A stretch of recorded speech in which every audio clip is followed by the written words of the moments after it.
Hi everyone, this is Courtney with Little Black Homes on the Prairie. I'm so glad that you decided to join us today.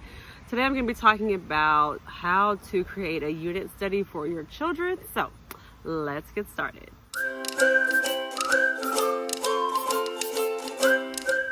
If this is your first time to our channel, welcome. I say our because my sister and I run this channel together. Her name is Morgan and she is a nurse and international board certified lactation consultant, and I am a Montessori educator consultant. Today I'm just going to talk about how to form or create a unit study for your kids. Every summer we pretty much study the ocean because we go to the beach, and so I'm going to talk to you about what that looks like. So people use unit studies in a different way. I typically do them more in the summertime because it's more fun and more loosely structured, lots of room for flexibility. And the ocean is obviously a huge topic, and so when we study the ocean, I like to narrow it down. So about 6 months ago we studied the ocean, and we studied the different layers of the ocean as far as when the sun goes down. And this time we studied it, we're looking at the differences between sharks as fish and marine mammals like whales. So I just really wanted my children to understand the difference between those two. The thing I recommend to anyone who's doing a unit study is to start with the basis of literature. Get some good books, even if it's just one story that you do your entire curriculum around, that's fine. But get some good books. So I'm going to share with you guys some books that we use. Swashby and the Sea. This book is absolutely adorable. Okay, Swashby is this guy right here, and he's like this hardened sailor who really wants to spend time by himself. And then this little girl is so interested in meeting him and playing with him and getting to know him. And so the sea fiddles around and changes all the messages that he writes in the sand. And the girl reads them and thinks that he wants to spend time with her. So this is a great book. I chose it because it has a girl who looks like to me. So my daughter loves this one. The next one that we like to read is A Beach Tale. So in this one, the young boy uses the stick and he basically draws a tail on something in the sand, but then he goes all around the beach drawing things, and when he looks up, he's really far away from his dad, and so he has to follow everything back to find his dad. So I like this book, one, because it features an African-American boy. Also, it features his dad, so him and his dad are just at the beach together. And when we went to the beach this past summer, a couple weeks ago, my daughter got a stick and was drawing in the sand, and she said that she was drawing just like a beach tale, so that was a good one. This book, my brother brought us back from Hawaii. This is more for my toddler, so my kids are 7, 4, and 1, or 18 months. So when you are creating a unit study, if you could include all the kids, that makes it so much easier. This one has different textures, so I always have this out for him that he can deal with, touch it, feel it.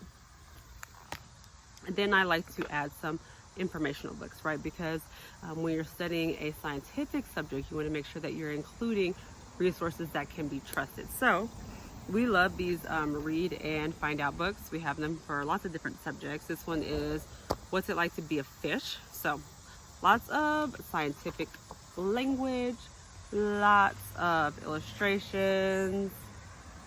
And like I said, we were studying the difference between fish and mammals. So we use this, or marine mammals.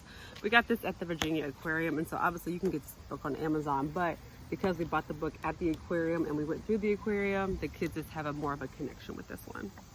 And then I found these junior scientist books at our local library. They have lots of different titles. This one is going to be Sharks for Kids, but they had 2 other ones that had to do with the ocean that I picked up for my kids. And so once again, we're dealing with science, which would be nonfiction. You want to make sure you're including photographs, graphs, different information for children to grasp onto, because you don't know what they're going to latch onto. So it's just trying to provide lots of opportunities and experiences so that they can find what they're interested in, and then you can continue to move in that direction. And then the last little book that we like to use is Whales and Dolphins and Other Marine Mammals. So we use this book, and I'll show you just a minute, in conjunction with our Safari Limited animals. So the children are able to look at these illustrations, and they're able to read about the characteristics of these animals. And so they love having this little pocket guide.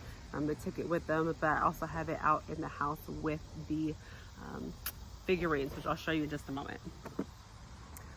So the figurines, and these are by Safari Limited, look like this. So these are hand painted, and we love using them. And on the bottom, I don't know if you can see it, it tells you the name.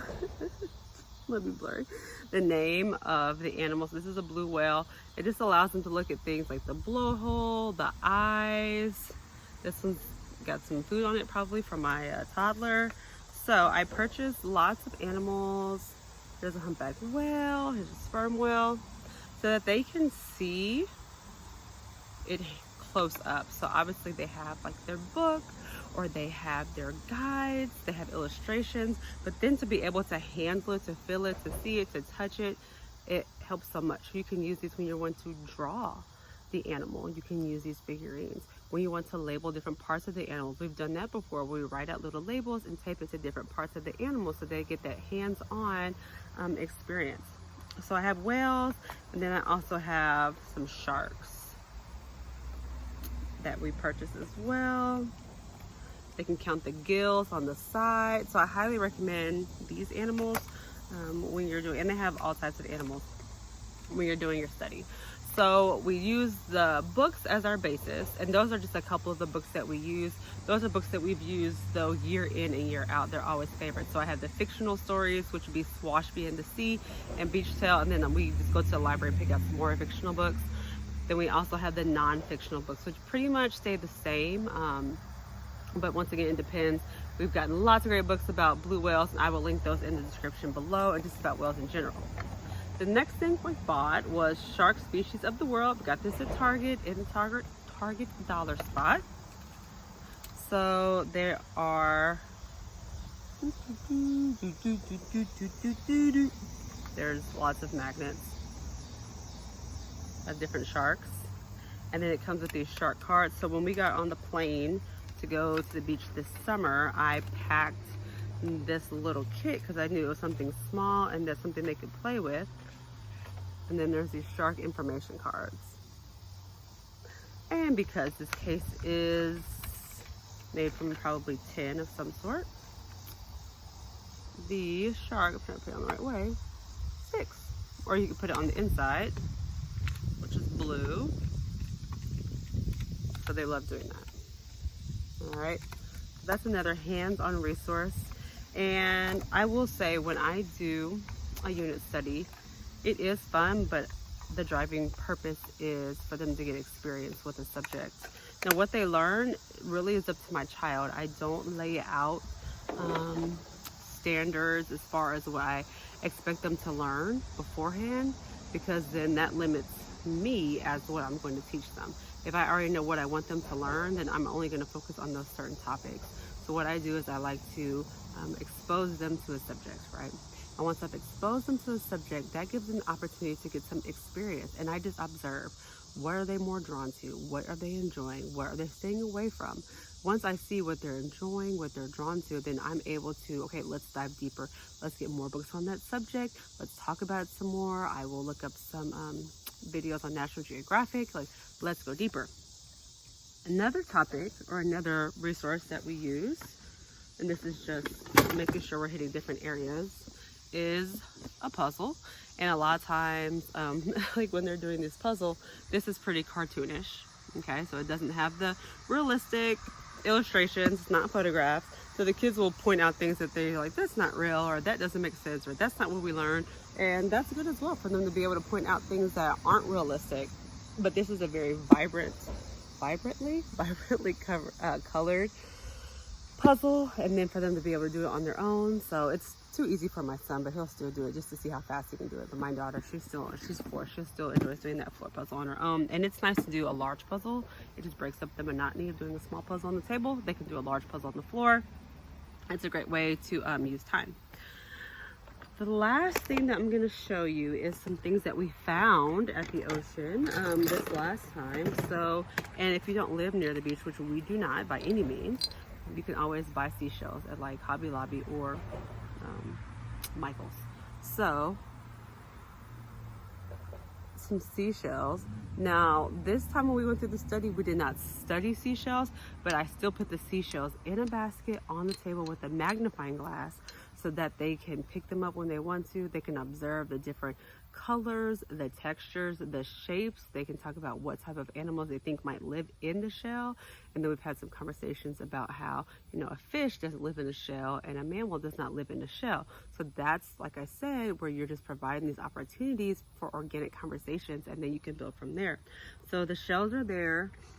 This last time we found some sea glass, which they had never found before. So that was fun. They've been looking through the sea glass. We've been talking about erosion and how when this glass went into the ocean, it would be sharp, but now we can rub our finger against it. We won't get cut. Why is that?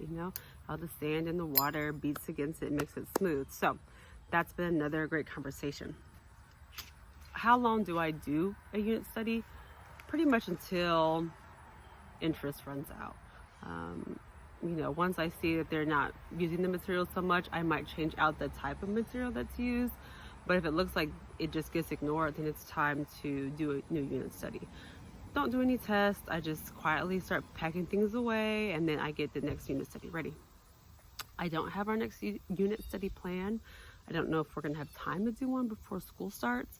Since we're moving and we're going to be living with family before we get our house, we're going to have a limited amount of space to use. So I'm really trying to be considerate of the space that we have and be smart about what I pack, because most of our things will be in storage. So I'm only going to have access to what I pack in our suitcases. So if you have any ideas about unit studies that require just a small amount of materials, well, let me know, because I'm going to get creative. Thank you guys so much for watching. If you have any questions at all, please send me a message on Instagram or leave something in the comments below. I'd love to hear from you all, and I hope you have a great rest of your unit study or summer or wherever you are in your homeschool journey. All right, ciao.